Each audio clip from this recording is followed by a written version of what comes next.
Good morning and welcome to the Sports Carnival, broadcasting live from the Trauma Center studios. Because the Packers headed to San Francisco for a wild card weekend sounded too gay, the Lions played spoiler and the Packers stay home for the season. Now here's your host. Yeah, baby. Welcome to the Sports Carnival. Dave and Chad broadcasting live coast to coast from the Trauma Center studios, powered by the Recovery Room.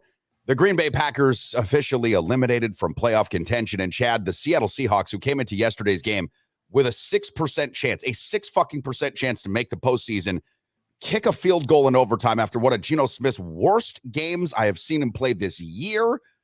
Then the Lions go out and beat the Packers 20-16, and the Seahawks will now be fed first to the 49ers as I think that's going to be called an appetizer for San Francisco, right? Like Seahawk is going to be considered an appetizer for the 49ers, who will be hosting them. They're already favorites by 10.5 points. Chad, We got a lot of Packer fans trying to, check their pulses, take their temperatures. Last night's game was a complete and utter fucking disaster. I mean, Matt LaFleur got out-coached by Dan Campbell. Aaron Rodgers looks absolutely done. And that's what we'll talk about coming up this morning. Joe Daguanno, by the way, our Green and Gold insider, he's going to be hopping fucking mad. I can tell you that when we talk to Joe, he is going to be hopping fucking mad because this thing was set up so perfectly for the Packers. And we all talked about how Aaron Charles Rodgers, in the 3 times he's had a chance to clinch the postseason at home at Lambeau Field, he's done it every time. Yesterday, dude, Jared Goff outplayed Aaron Rodgers, not by a little, but by a lot. And former Packer Jamal Williams had so much fun running touchdowns into Green Bay end zones. And I don't know if he was necessarily trying to dick whip him, but he was kind of doing the gyration like, yeah, get fucked. You like these two guys, huh? How's that working out for you? This was an unmitigated fucking disaster from the jump. And there's nothing we can really do now as Packer fans except for contemplate the beautiful mystery of that chode, Aaron Charles Rodgers, and what will be coming up next for him. Because, Chad, this guy can't get out of his own way when it comes to talking about retirement. Yeah, I don't know what happens with him. Do you think he walks away?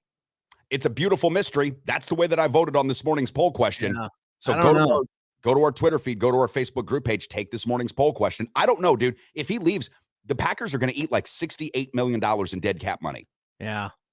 That's a hard pill to swallow. Yeah, that's a pisser. It's not really a win. There's not a win. Is there a scenario where the Packers win in this situation? No. I guess that he comes back and plays better. That's what you got to hope for. Facebook users saying Seahawks will not win a game as the 7th seed. Too bad, because the Lions are a far superior team. I don't know about that, but I agree with you. I don't think they're going to beat the 49ers. I've already made $20. Guy at work, big Seahawks fans, already texted me and said he wants to bet $20. I've said straight up. He says, yeah. I said, okay, sure. I'll take your $20. No doubt. There's no spread. I'll do it. No problem. Just a pick 'em game, huh? Hey, get me in touch with those people. Share my phone number, okay? Because I'd love to take some of that action. Well, let me tell you, Seahawks fans are hardcore. They're like Packer fans. They believe in the fairy tale more than the reality, right? And so it's pretty easy. It's easy pickings for smart people to take money from stupid people. I tell you what, I think I need to charter a plane out there to Western Washington at least, or whatever, for some time. Listen, the 7th seed, no, not an enviable spot there for the Seahawks. Get it. The 49ers, their defense is probably going to crush the Seattle Seahawks. But then again, you never know, because in the postseason, who's playing for that team? Is it still Brock Purdy? Like, is Jimmy Garoppolo coming back? It's Brock Purdy, right? I don't know that Brock Purdy is. I don't know that he isn't, but I don't know that he is ready yet for that particular stage. Not to say that Geno Smith is any more well equipped to handle that than Brock Purdy per se, but it's going to be an interesting game. It really will. The 49ers Seahawks will be an interesting game. Listen, we'll run down the full slate of opening weekend, the super wild card weekend games. I've got all the spreads in front of me right now, which, by the way, if you want to get in on some of this betting action, like Chad mentioned, pick up some free money. Go to betus.com, enter the promo code Carnival, sign up there, enter the promo code Carnival. When you make your first deposit, you'll be prompted to enter another promo code. Put Carnival in there. You'll get 125% free play money in your sportsbook deposit.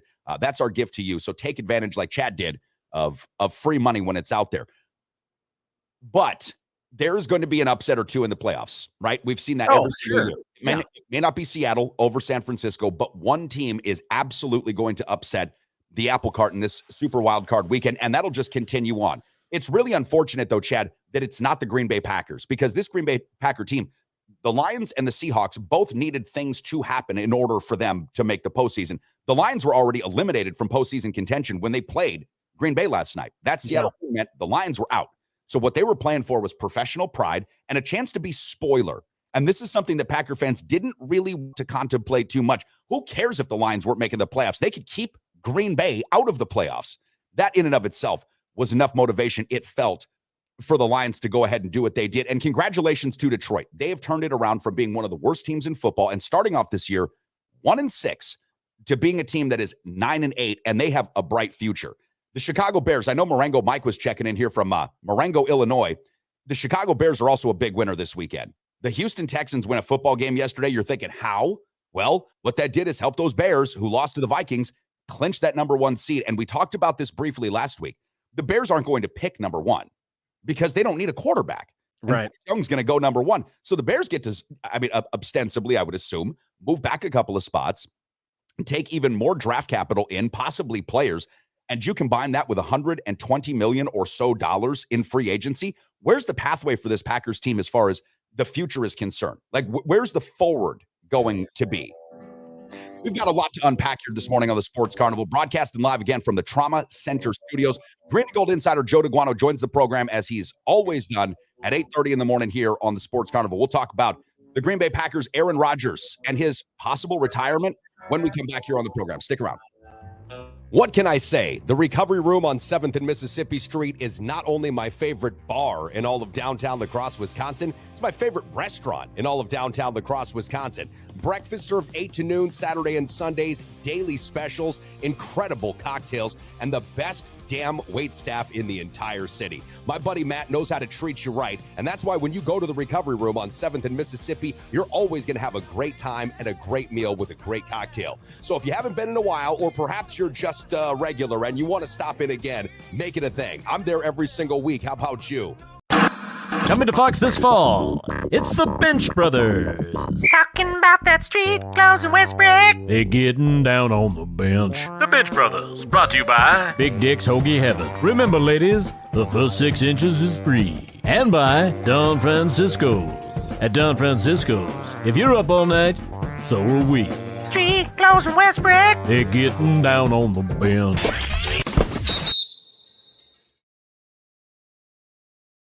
Broadcasting live from the Trauma Center Studios. Now for the guy who's living a pretty easy life for being under 6 feet tall. Here's your host, Dave Carney. Yeah, everybody knows my take on this. If you're over 6'4", you're never going to be homeless. Like, it's actually not a possibility in the United States of America to be over 6'4" and be homeless. And I've talked to people 6'3", 6'2" and a half, and I'm like, no, you could definitely be, asking for handouts on the side of the road. 6'4" and over? No, not at all. Look at our good former buddy, Tom Mulso, land giant from, well, now he's in Palm Springs, but he's a Minnesota boy. I mean, this guy could fall backwards into money anytime because he's 7 feet. He just wakes up, falls backwards into some job. That's something. Chad gave him a great nickname, land giant. I love it. Yeah, land giant. Mike Byers checking in. The only good thing I can think about this morning right now is that there's a college football championship tonight. Yes, and I hope it's a good one. I hope TCU gives Georgia the business, but I'm not holding out a lot of hope. Neither am I. And the Georgia Bulldogs are favored by 13.5 points. I like only by nearly 2 touchdowns. Listen, Georgia is a very, very, very good team. TCU, though, is a really surprising story here.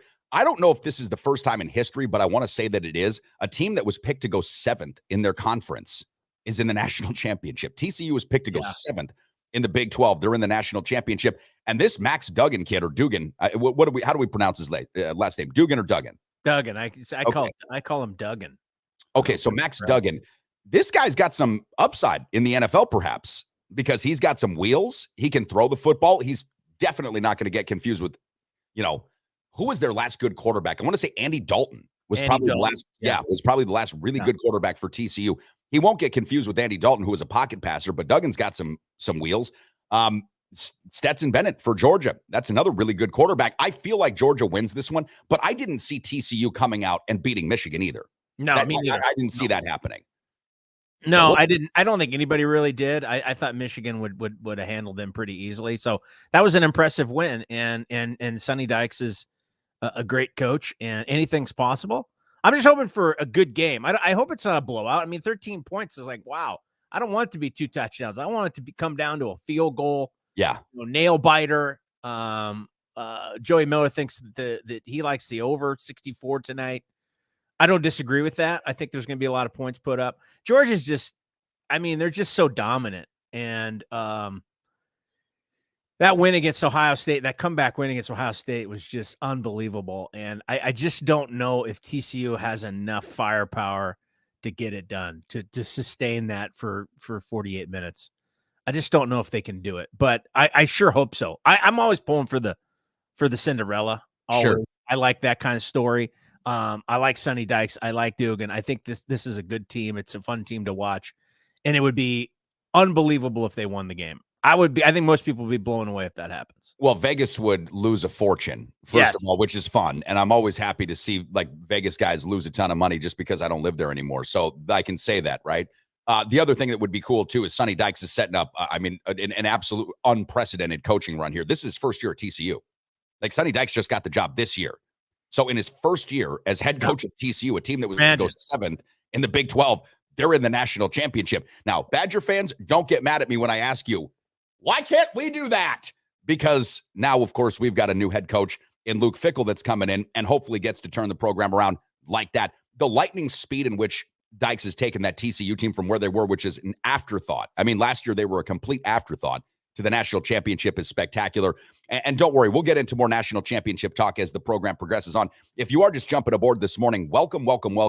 Wherever you are, however it is that you may be consuming this morning's program, super happy to have you aboard. Go to our Facebook group page. If you're not yet a member, check out the Sports Carnival on Facebook, become a group member, or go to our Twitter feed at the Sports Carney and take this morning's poll question. Chad, if we could, I'd like to bring up that Packers graphic that we have, because we're talking Green Bay Packers football for most of the show this morning. Green Bay losing last night 20-16 to the Lions does a couple of things, Chad. And I want to just reflect on this briefly, because earlier in the season, the Packers were at 4-8. Okay. And we're looking at a team, and I think rightfully so, and asking the question aloud, should they start to sit Aaron Rodgers and bring Jordan Love in? They've got to make a decision, the Packers, about whether they're going to give Jordan Love that 5th-year option, which is going to come in at about $20 million. They had a choice. Sit Aaron Rodgers, put in Jordan Love, see how the season played out, see what you have in Jordan Love, decide if you're either going to trade Love, trade Rodgers, give this kid the 5th-year option. Instead, the Packers went a completely different way. They play Rodgers, let the season go out. Now they have nothing to show for it. So there's going to be a lot of questions. And Rodgers, after last night's game, which again, he didn't play awful for the whole game, but he played pretty bad for most of it. 17 for 27, 205, 1 touchdown. And that interception at the end was largely due to the fact that he had no pass protection, right? Like he was about to get absolutely waylaid. So he throws up a bomb. The Packers don't get the football back. But after the game, we go back into this whole will he or won't he drama. It seems to be also something, Chad, that happens to Green Bay Packer quarterbacks when they get old, because this is the same kind of thing that Brett Favre used to do, right? Not sure if I'm going to come back, not sure if I want to play. Rodgers says, quote, at some point the carousel comes to a stop. He's biting from the Sports Carnival here. At some point the carousel comes to a stop and it's time to get off. And I think you kind of know when that is. Rodgers goes on to say, and that's what needs to be contemplated. Is it time? Also, what's the organization doing? That's interesting. That part of it as well. But the competitive fire is always going to be there. I don't think that ever goes away. No, of course not. And just like Michael Jordan is still doing competitive sport fishing, right? Michael Jordan's bought a NASCAR team. Michael Jordan owns the Hornets. No, the competitive fire doesn't go away, but you do find out when you're at the end of this road. So a couple of things here I want to get your take on. One, do you think that when he says what the organization is doing, and that question mark there as part of the contemplative nature, do you think that is Aaron Rodgers pointing a finger at the Packers right now and saying, bring me back a better team or I'm not coming back? Well, that's kind of how I would interpret it. Or he's thinking, are they moving on to Jordan Love? Are they done with me? Or is it over with for me here as far as the organization is concerned? Which I would say no. If Aaron Rodgers wants to come back, I'm sure he'll be the starting quarterback. I don't think that's an issue. I think the reason why, they did what they did, you got to take your hat off to them, because they said, yeah, when they had that moment where we talked about, should we put Jordan Love in, sit Rodgers for the rest of the season, see what happens, pretty much call it a season? They decided, no, we're going to go for it. And they did. And if they would have won yesterday, they'd be in the playoffs, and we'd be talking about a completely different story. It would be, oh my God, what a turnaround, and this is amazing, and can you believe what happened, and go Green Bay. But in this situation, it didn't end up that way. Dan Campbell played spoiler. He did a good job. And so did obviously Jared Goff. Had a great game, as you mentioned, and Williams had a great game. And here we are. So the bad part about that is the fact that they're not moving on to the playoffs, and Jordan Love didn't really get a lot of playing time. You don't know really what you have here. And with, Rodgers kind of waffling here, playing his passive aggressive game that he normally plays, how do you move forward? I don't know. I guess it's really dependent on him more than it is the team, don't you think? I mean, if he decides I'm going to retire, then they've got to do what they've got to do. If he comes back, maybe it makes it more complicated. If he comes back, he's going to get a boatload more money. If he doesn't come back, the Packers are going to eat a boatload of money, right? Right. Like, there's only two ways that thing shakes out. Now, the Packers could, I suppose, trade Aaron Rodgers. I don't see that as a possibility because I just don't think that there's going to be another team that really fits. And I've heard people talk about the Tennessee Titans and how, folks like to go to Nashville and athletes like it.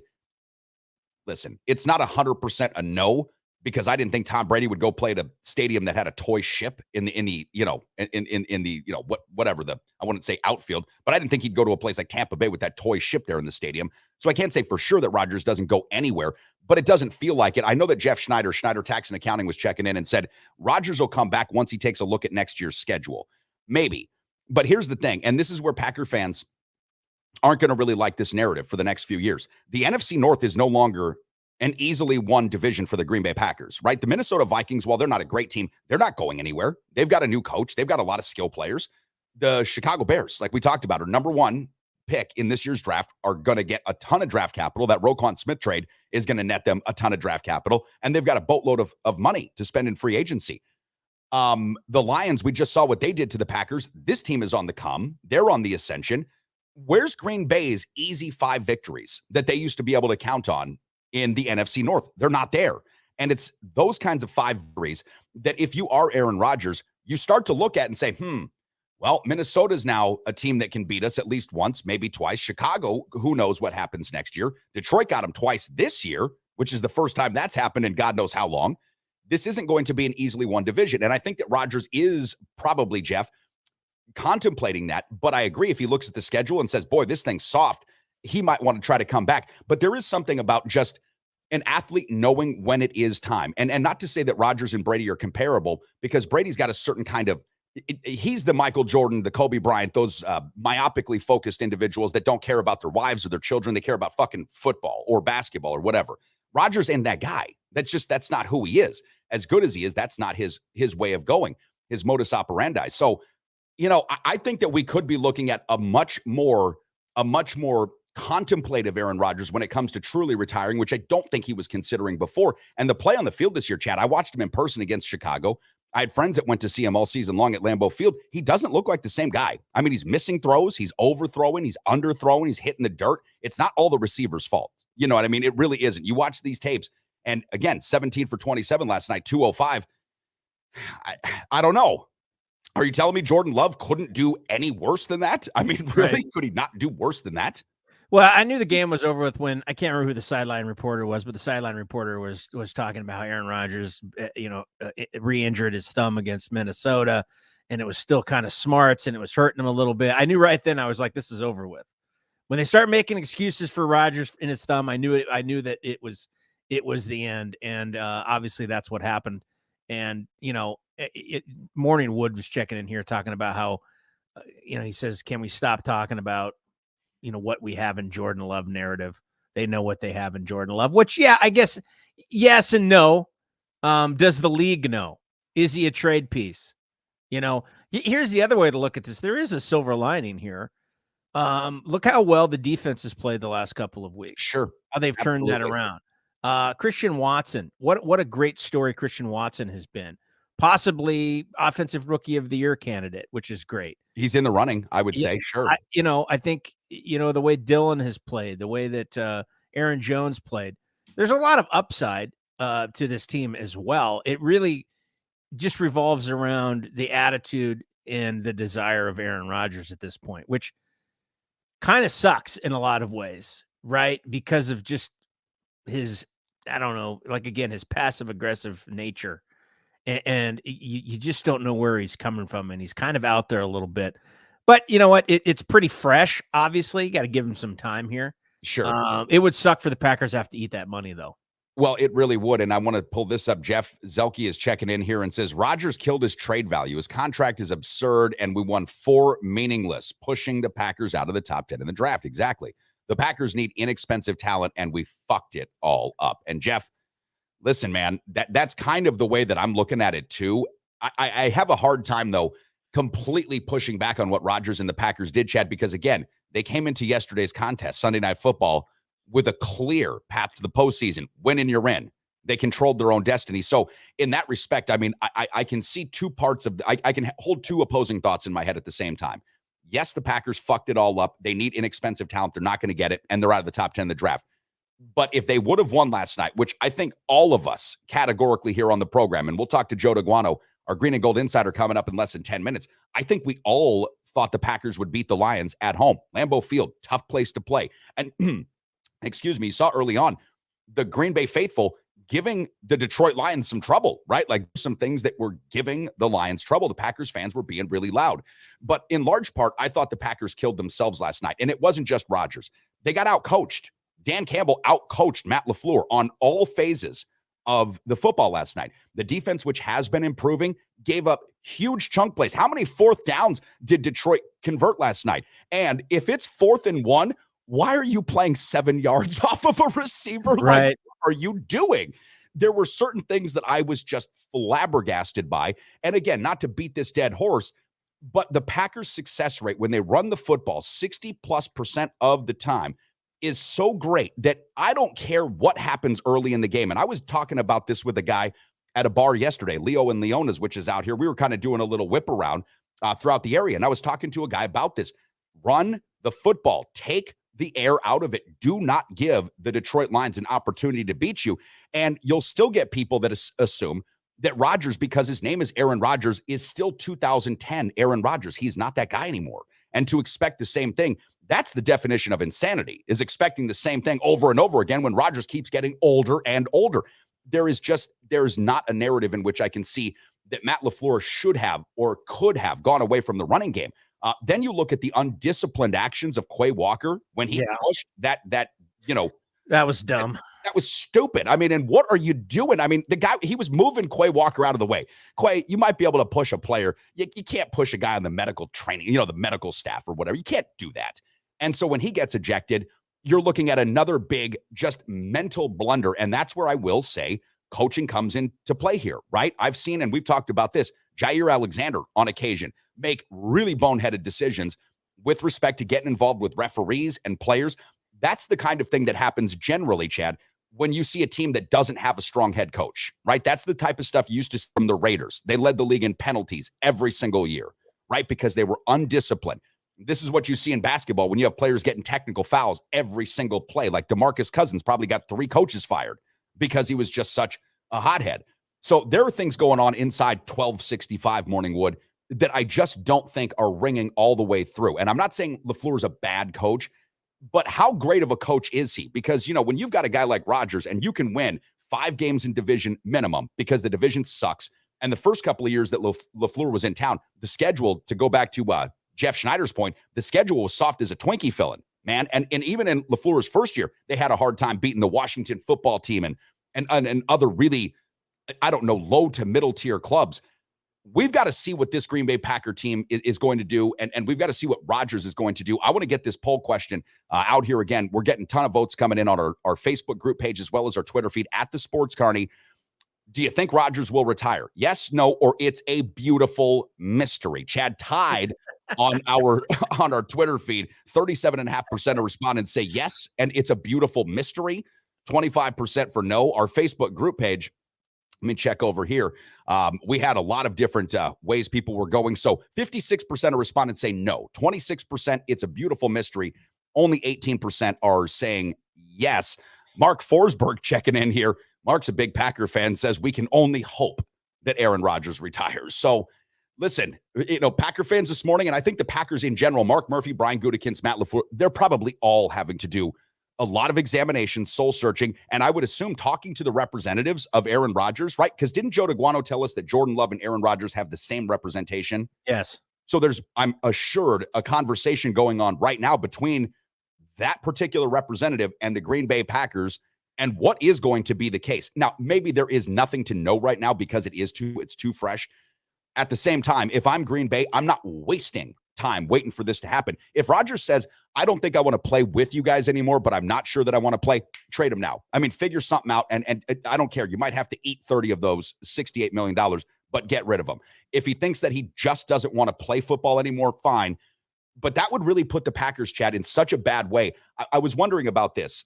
Who would be a more hated former Packer quarterback, Brett Favre or Aaron Rodgers? When Favre went to Minnesota, forget the Jets, people were largely nonplussed by that. When he went to the Vikings, that was like scorched earth time. Okay, but he didn't leave the Packers on the hook for nearly $100 million in dead cap money. If Rodgers walks away from this, he is ostensibly tanking the team. He got the bag. He got all that guaranteed cash this year. If he jumps off and he actually retires, he puts the Green Bay Packers in one of the most untenable positions that any players put a team in forever. I don't know how they would be able to get over it. I really don't. So is he kind of holding them hostage here, you think? A little bit. It sounds like he's got all the cards. He kind of can play this how he wants. That's why he uses his passive-aggressive language is normal, and it drives you crazy. You know what? You got to give it up to Dan Campbell and the Lions, though. I love the interview that was done with him, and basically he said, yeah, he goes, I told the team we're either in or they're out. Basically, which they knew that they were out, so that their job was to keep Green Bay out of the playoffs, and that's what they were there for. If they weren't going to make it in, neither was Green Bay. And you know what? They lived up to that. And you got, again, you got to take your hat off to Dan Campbell and the Lions. They played a hell of a game. As much as we can sit here and criticize Green Bay, you got to give credit where credit is due. The Lions got it done. I agree. As you've said, the NFC North is no longer these easy cupcake wins anymore. It's not going to happen that way. Well, look at this. The two teams, and I love this because there's two of the greatest quarterbacks of all time, Tom Brady and Aaron Rodgers, right? The two guys that were considered to have the easiest divisions, the AFC East, the NFC North, those divisions have been completely upended. Now, I know that Brady doesn't play in the AFC East anymore. He plays in the NFC South right now. But the Patriots and Bill Belichick no longer get to just own that division. They've got to look up to Miami. They've got to look up to possibly the Jets next year. They've obviously got to look up to the Buffalo Bills, who had such an emotional game yesterday. We just don't even have enough time to cover all that. But that Bills game was spectacular. And watching that kickoff return oh my God, to open the game, I mean, I almost cried. What I guess my point was this.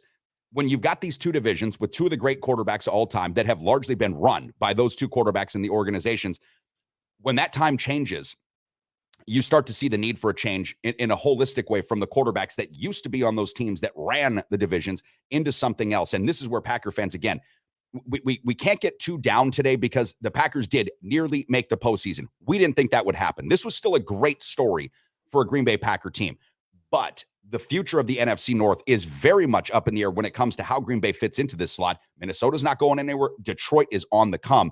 And this Chicago Bears team, I'm actually terrified of because with all this draft capital and money that they've got to throw at this, Justin Fields isn't going to be a 10-year starter in the NFL. But if he gives those guys 4 or 5 good years, they're going to be a real scary team and a fun team to watch, I suppose, if you're a Bears fan. We're going to step aside when we come back here on the Sports Carnival, broadcasting live from the Trauma Center studios, powered by the Recovery Room. We'll be jumping aboard with our green and gold insider, the Mad Dog of Madison himself, Joe Daguanno. Stay tuned. Back in about 60. Now more than ever, if you're looking to buy or sell your first home or perhaps an investment property, you need a full-time dedicated real estate agent who is up to date on all the latest trends and analysis and is ready to give you the kind of service that you deserve. That's why the official real estate agent and the official real estate partner of the Sports Carnival is Kyle Cable of One Trust Real Estate. Whether you're looking to buy or sell your first home or perhaps you are a seasoned investor, call the official real estate agent partner of the Sports Carnival, Kyle Cable of One Trust Real Estate. The official mortgage team of the Sports Carnival is the Midwest mortgage team of Land Home Financial, my good buddies Mike Garcia and Todd Vercruzzi. Listen, we all know the mortgage industry is in a bit of an upheaval right now, and that's why it's more important than ever to go to a couple of guys that you can trust, a local operation right here in La Crosse. That is the Midwest mortgage team. Again, Michael Garcia and Todd Vercruzzi of Land Home Financial. Don't make a mistake with your mortgage needs. Go to the official mortgage provider of the Sports Carnival, the Midwest mortgage team, Mike Garcia and Todd Vercruzzi. Back to the Sports Carnival, broadcasting live from the Trauma Center studios. There may be no I in team, but remember, there is a U in douchebag. Now here's your host, Dave Carney. I love that Last Dance documentary. Michael Jordan's like, there's no I in team, but there is in win. True. Yeah, there you go. Green and Gold insider Joe Daguanno, our Mad Dog of Madison, joining us this morning on the Sports Carnival Carousel from parts unknown. Joe, top of the morning, man. This is not how we expected to have your appearance be today. We were thinking with your fresh new haircut, much like Aaron Rodgers, this team would be going to the postseason. You're looking actually a bit like Matt LaFleur this morning, all young and handsome up. But we kind of anticipated, Joe, I think all of us on the program, at least here on the Sports Carnival, thought the Packers would take care of business versus Detroit, who was going to give them a game fight, but the Packers would be headed to the postseason. Joe, let me just start there with that. What is your overall takeaway from last night's game after the Packers couldn't beat the Lions? Then we'll go into the Rodgers situation. Yeah, first of all, I am leaving the state right now, and to parts unknown. So I am so fucking fed up of living Groundhog Day that I am driving out of the state. I think I'm going to go see Smitty in Aberdeen, South Dakota. I think that's where I'm going right now to see Northern States. So here's the thing before we get into Rodgers. What the fuck is Quay Walker and Rasul Douglas thinking? And this points back to Matt LaFleur. And I want to go back. Gentlemen, you remember after the Jets game, Jets-Packers, Jets won 27-10. And I want to go back to a quote that Robert Saleh had at his halftime speech. And he said, we're just going to keep on hitting Green Bay in the mouth. And we're just going to keep on hitting them. And then he said, we're going to take them to the deep end of the pool and see if they can swim. And Saleh said it's a mindset.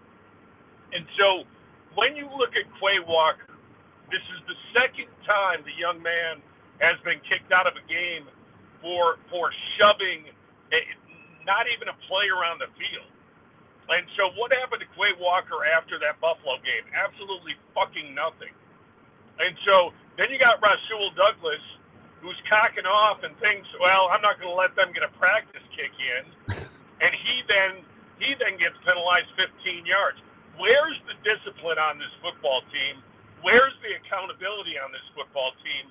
Matt LaFleur needs to look himself in the mirror and decide, because he said, we're going to look at this thing hard this offseason. Well, Matt, it starts with you. And it's a mindset. And Dan Campbell and the Lions had the mindset, and Green Bay did not. Yeah, Joe, we talked about that before you came on this morning. The lack of discipline seemingly within the Green Bay Packers locker room from the coaching staff. What you generally see from teams that are not well coached is this kind of nonsensory, this numbskullery, especially in the biggest moments. This is something you could have expected from the Raiders, from the Oakland Raiders, or from a team that really had no business being in the position the Packers were. So I agree. The thing about LaFleur, too, is this. We've questioned, whether this guy was great or good. I'm wondering if in certain cases he's just mildly capable, because the way that this team played, completely uninspired, there was no seeming offensive rhythm. And Matt LaFleur is supposed to be the offensive guy here on this team. There was no seeming offensive rhythm. I know that Aaron Jones fumbled, and we had one of our audience members check in with, could we trust Jones to not fumble? Okay, fine. That's another big problem. But the team never felt, to me, Joe, like they were going to get an offensive identity last night, right? It just didn't feel like there was any rhythm. When you look at Matt LaFleur and you think about his future with Green Bay, if Rodgers doesn't come back, which is a wholly different point, does this guy also get the boot? Because at what point did the Green Bay Packers say, we need to go in a different direction with coach? Because if you can't get it done with these guys, You ain't going to be able to get it done with the rebuild team. Yeah, no doubt. Look, when you go for it, when you go for it at your own 30, early in the game, and you make a statement, and your statement fucking call is Lazard on the jet sweep, that spoke volumes to me right there. And again, do I think MLF is going to get fired? No, I do not. Do I think that members of his staff need to go? And is it going to be a fall guy situation? Absolutely. And so again, you can't hang this type of play all on the players. When you let the inmates run the asylum, that's the type of idiot play you get. And again, Quay Walker running off the field crying. Okay, but fucker, this is your second time doing it. And something, he should have been benched the game after the Buffalo game when that happened the first time. And when you look at Matt LaFleur, the offensive genius, really,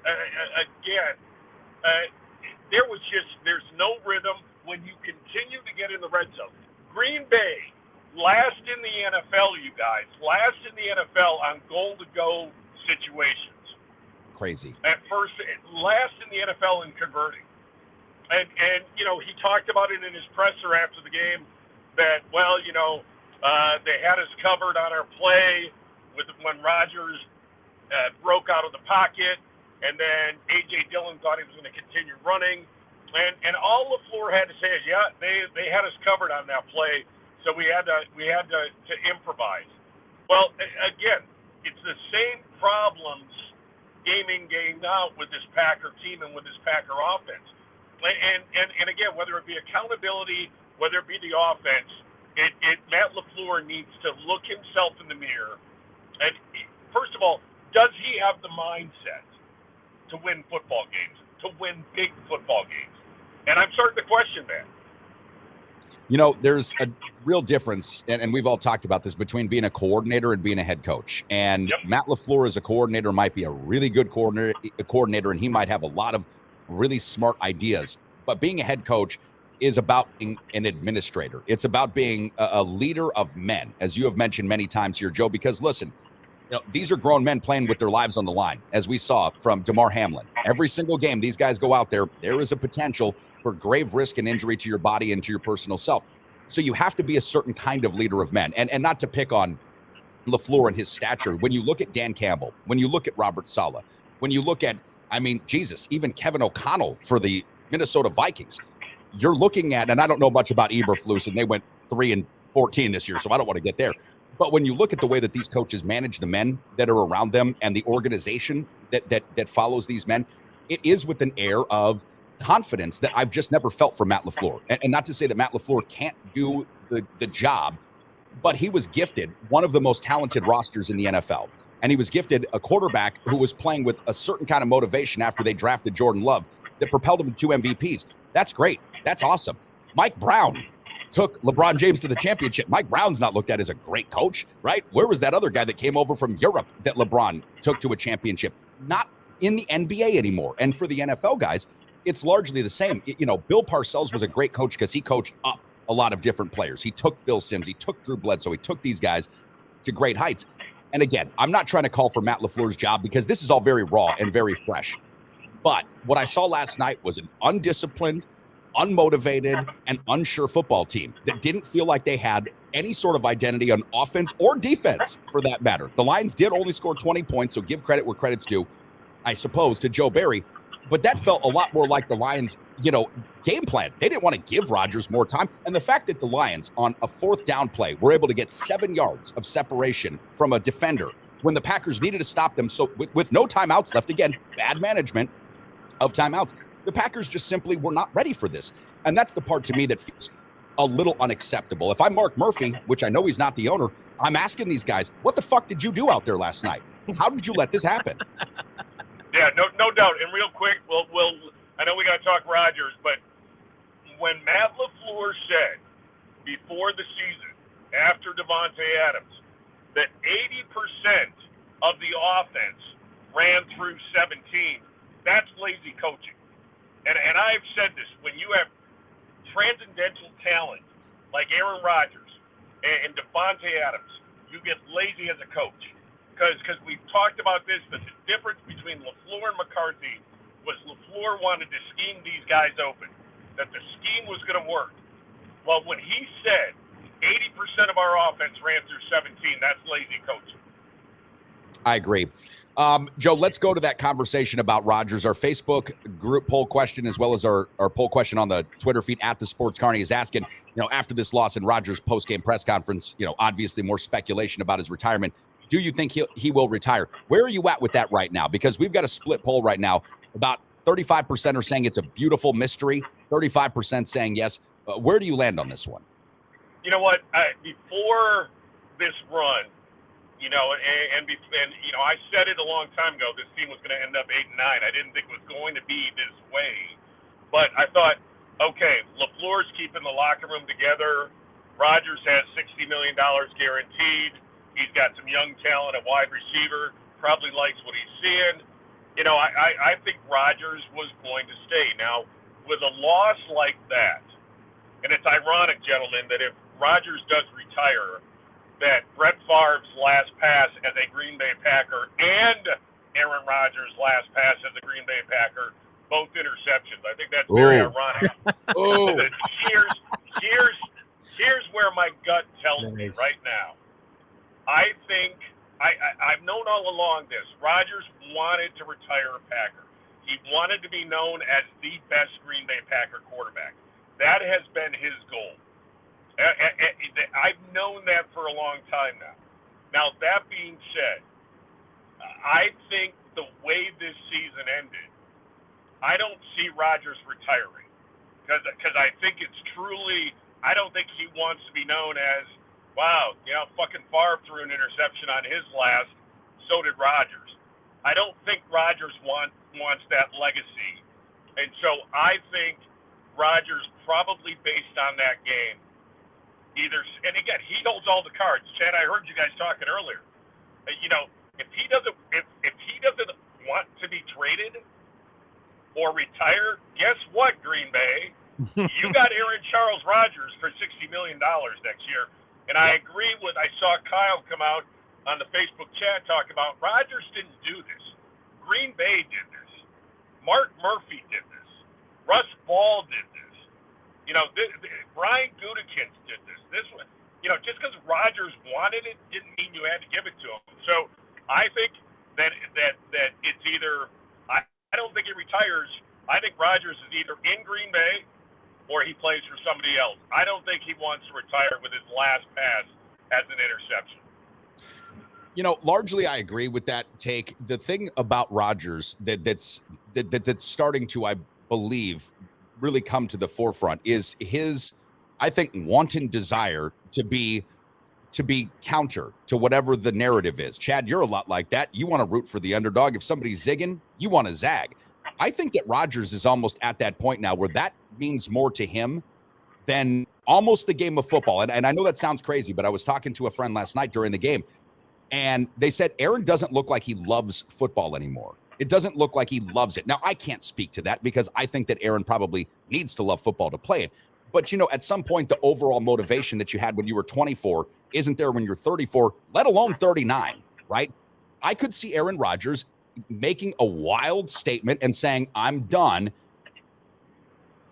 At the same time, I can't see the Packers, having given him this money, really accepting that. Because if you thought that he was going to retire after last year or even after this year, why would you have given him that money? There must have been some sort of general assurance that you're going to come back. Otherwise, Joe, and I know this isn't Aaron's fault, but if he did take that contract, let's take some personal accountability. If Aaron does retire, he puts the Packers in a cap nightmare that they might never get out of because of the tumbling effect of everything.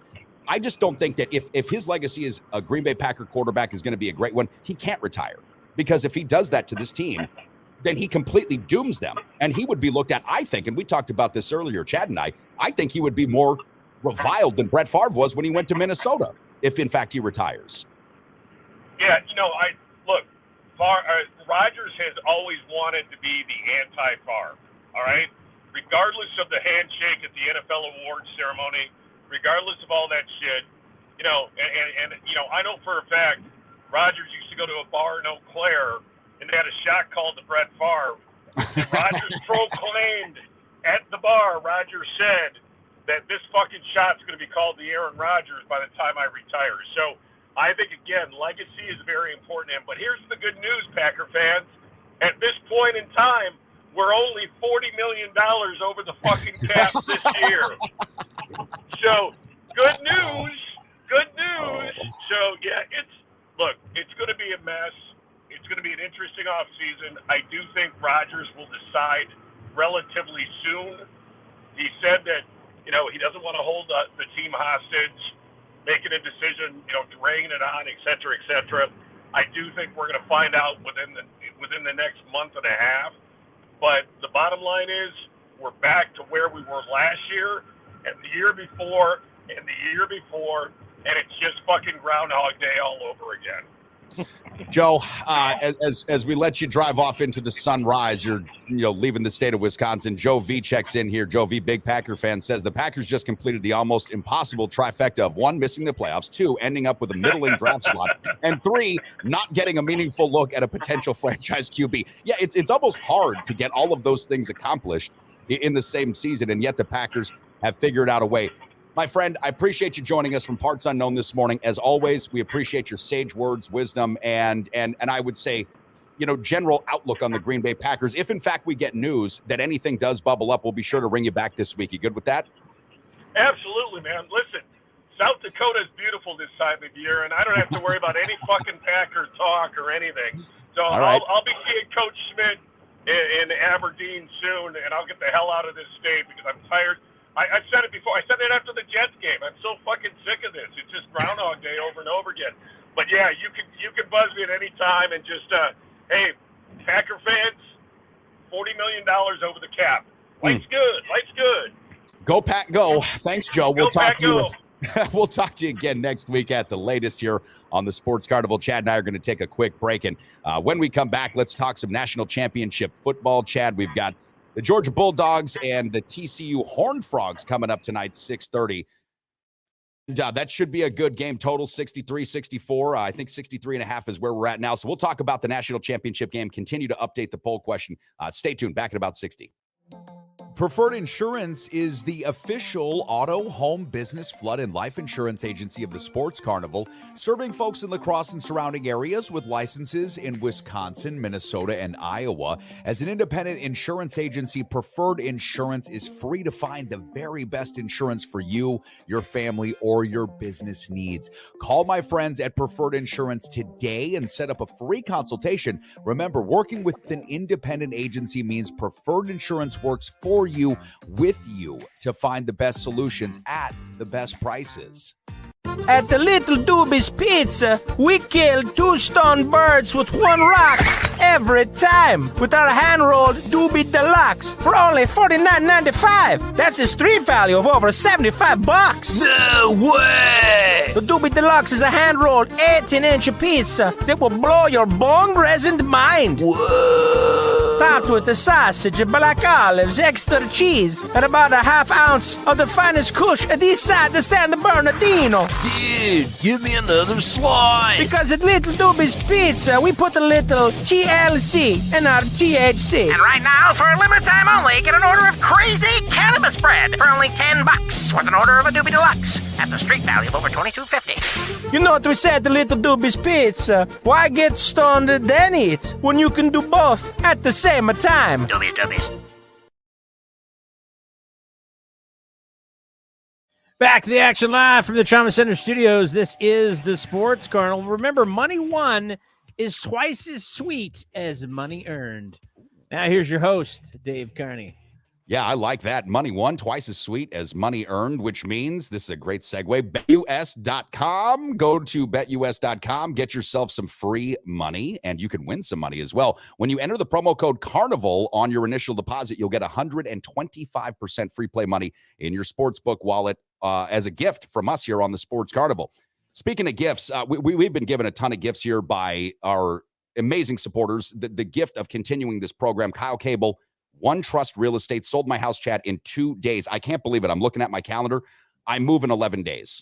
I can't believe that. I moved to La Crosse in 11 days. Our good buddies over at Preferred Insurance, Tony Rausa and Brian Sandmeyer, auto, home, flood, business insurance. They are the official insurance provider of the program.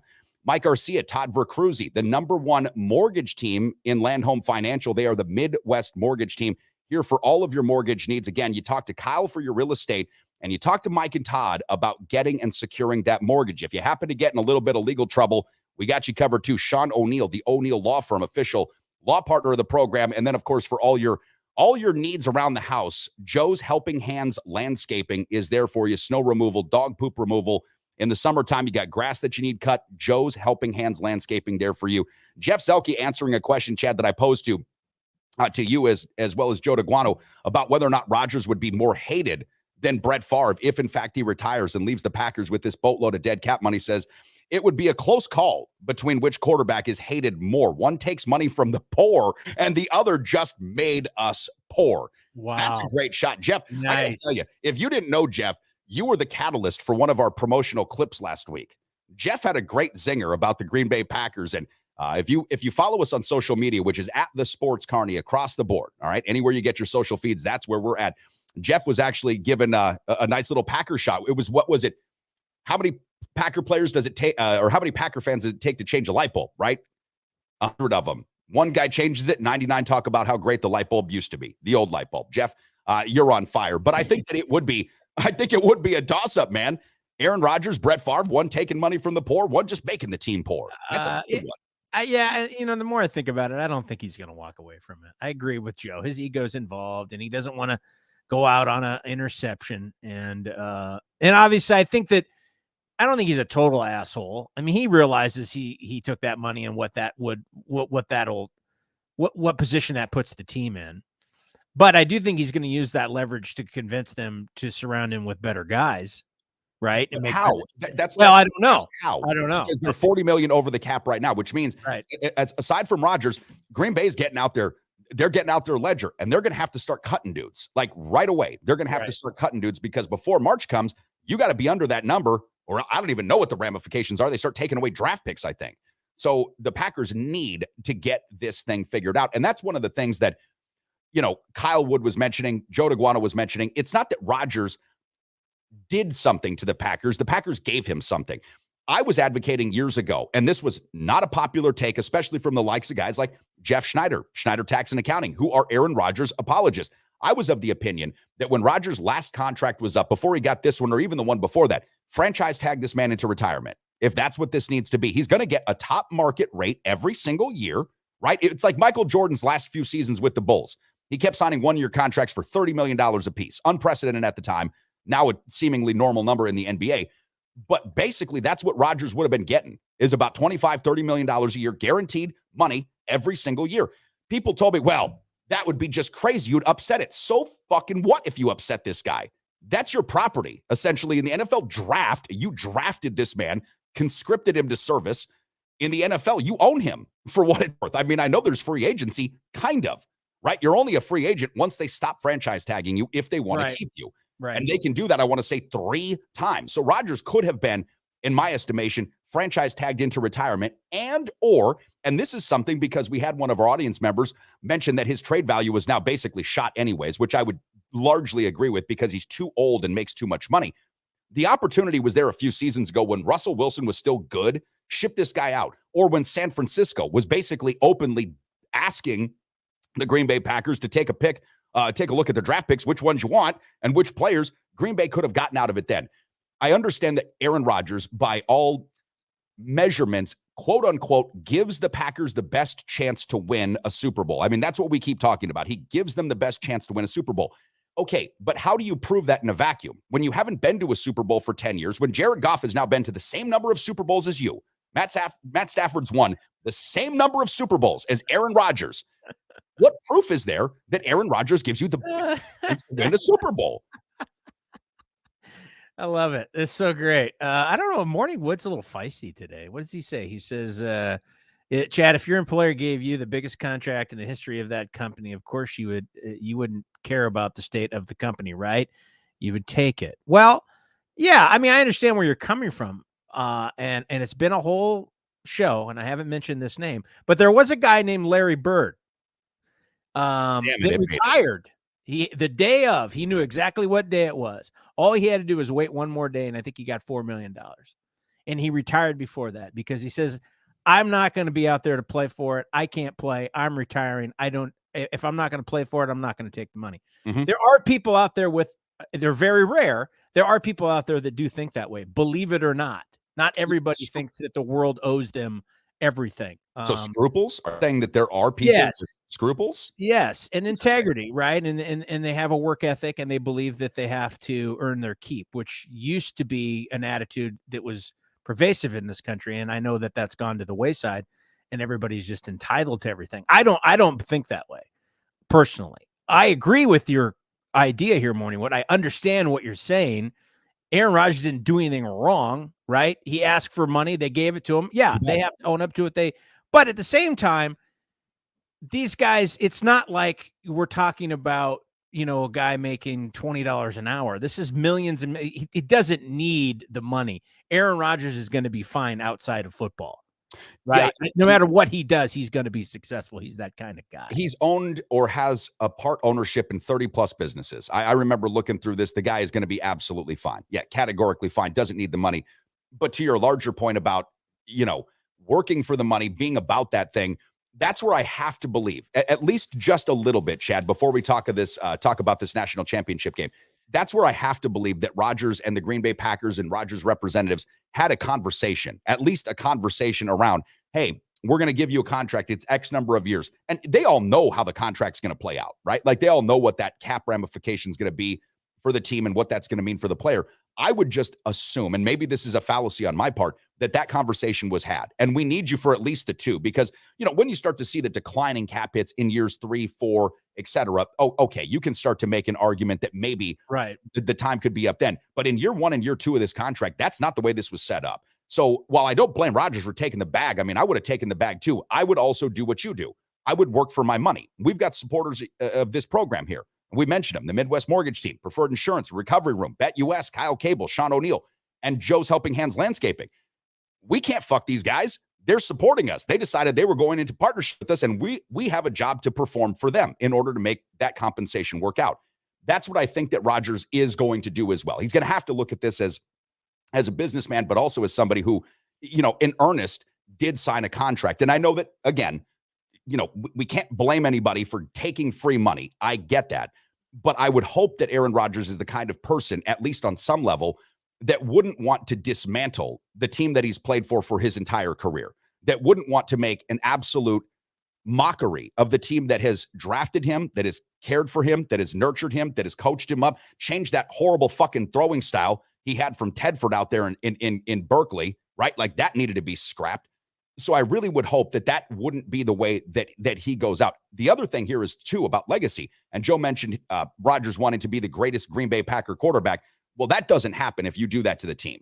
If you leave the team holding the bag and now you're $40 million over the cap anyways, and you've got a $68 million dead cap hit, you've essentially dropped an atom bomb on Green Bay. I don't know how you could ever come back to the city. I really don't. Let alone have a shot named after you. Come on. Yeah, get a shot named after you. All right, it's going to be an interesting day because we've got a lot of Packer talk that'll continue on. I want you guys to continue this conversation on our Facebook group page, Chad. Edging up to 300 members now. Thank you so much for your support. Our Twitter feed as well, at the Sports Carney, is asking you, what do you think about Rodgers? Will he retire? You've got a couple of ways to answer: yes, no, or it's a beautiful mystery. Continue to take that poll question this morning on both platforms, Facebook and on Twitter. But we also have an interesting day of football with respect to the national championship. Now, I know we haven't talked a lot of national championship this morning. We got a bit of it in early. George is favored by a lot, 13.5 points. You can see this up here right now. BetUS.com. Use the promo code Carnival. Get some free play money and use that free play money on tonight's game. The total, Joey, that I'm seeing is still sitting around, it's 63.5. It depends on what book you're looking at. It opened at at 62.5, has gone up a bit from there. The coverage begins tonight, 6:30 p.m. here in Central Time Zone on ESPN. I'm pretty sure the game won't tip off until about 7 or kickoff about 7:15. But there'll be a ton of pregame coverage, and essentially you're going to be hearing and seeing nothing other than national championship football previews for the remainder of this day. to everybody that checked in with us, we had so much interaction this morning. Guys and gals, thank you. Appreciate you. We'll be back tomorrow. We'll be looking forward to talking to Matt Janis, UWL football coach. Get his thoughts on the Chicago Bears, his favorite team, #1 draft pick. And what did he see as a coach? What did Matt Janis see as a coach yesterday for that Green Bay Packer team as they completely fell flat against Detroit? Until then, have a great day, guys. This has been a lot of fun. Happy Monday. Happy Monday.